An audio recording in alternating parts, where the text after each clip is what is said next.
The West Bank.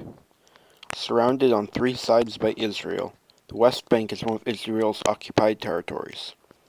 In 2002, Israel began to build a wall, a security barrier, per se, between them and the West Bank.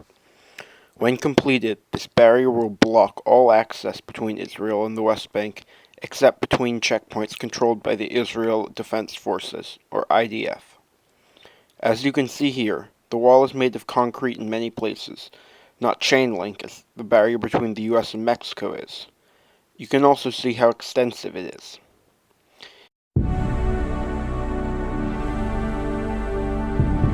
In this picture, you can see a still unfinished section of the wall near the West Bank city of Rafat. An IDF watchtower can also be seen in the picture, which will be used to guard the wall. In this next photo is a completed section of the wall, which reveals its staggering height when compared to the person next to it. Israel claims the wall is necessary for security purposes, but it is related to numerous human rights abuses against the citizens of the West Bank.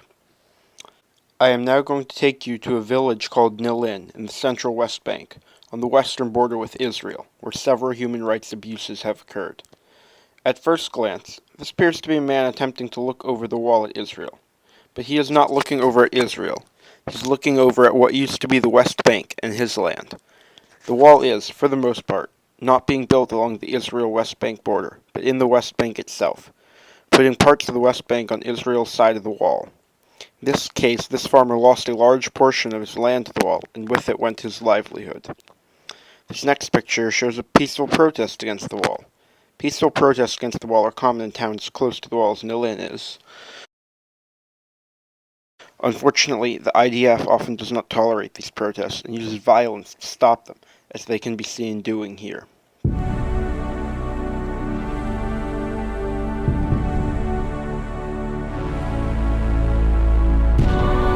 Human rights abuses can be seen throughout the region, including in the next village we visit, Al-Walaja, in the southern area of the West Bank. Here we can see children playing soccer in the village, a sport popular in Palestine, as it is in much of the world. The difference between this image and other images of children playing soccer from around the world is that most other children do not have to play soccer with a massive concrete wall behind them. The wall in Al-Walaja is different from most of the other sections of the wall because, in other villages, the wall only separates the village from Israel. In Al-Walaja, it will, if built according to plan, completely surround the town. The plans are shown in this diagram, where the blue and yellow lines are where the wall would be.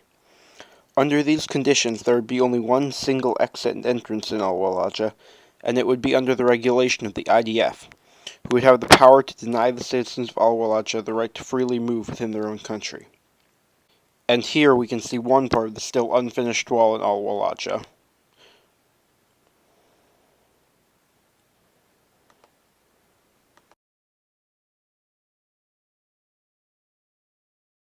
The final village which I will guide you to is Bilin, another border town a little east of Nilin. Bilin also has many peaceful protests against the wall happening around the village, including the one shown here. The IDF's use of force to put down these protests is not limited to Nilin, so they often use violence in order to put down protests in Bilin and other villages also, such as the IDF soldiers here are shown doing.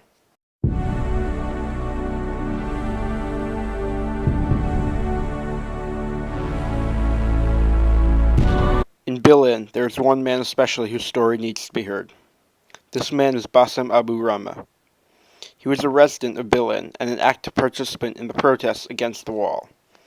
In this picture of him here, he can be seen flying a kite during one such protest, but despite his use of peaceful methods such as kite flying, some IDF soldiers thought it necessary to use force on one of Abu Rama's protests. A high-velocity tear gas canister was fired directly at Abu Rama's chest while he was protesting peacefully, and he was mortally wounded. No soldier was ever charged with any wrongdoing in his murder, with Israeli prosecutors citing a lack of evidence despite the existence of multiple videos showing his death.